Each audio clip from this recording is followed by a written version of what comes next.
অনেকেই আমাকে রিকোয়েস্ট করেছে, দিদি তুমি অফিসে সারাদিন কী করো তার একটা ছোটো ভিডিও এনো, ব্লগ বানিও। কিন্তু বিশ্বাস করো এত ব্যাক টু ব্যাক ব্যাচেস থাকে আর আমরা এতটাই বিজি থাকি যে অসম্ভব হয়ে পড়ে, মানে কোনো প্ল্যান করে একটা ব্লগ বানানোর মতন সিচুয়েশান হয়ই না। তবে আমি যেদিনকে ফ্রি থাকি সেই দিনে ছোটো ছোটো ক্লিপস আমি নিয়ে রাখি।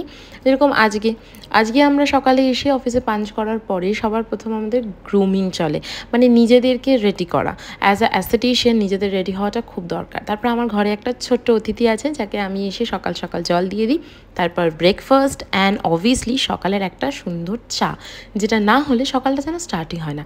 তারপর স্টুডেন্টের লগবুক নিয়ে, মানে স্টুডেন্টের অ্যাটেন্ডেন্স রেকর্ড নিয়ে আমরা চলে যাই ফর মর্নিং মিটিং। সেখানে মর্নিং মিটিং হয়, সব কলিগসরা আমরা এক জায়গায় থাকি, যেটার কোনো ক্লিপস আমি দিতে পারিনি কারণ সেটা অ্যালাউড নয়।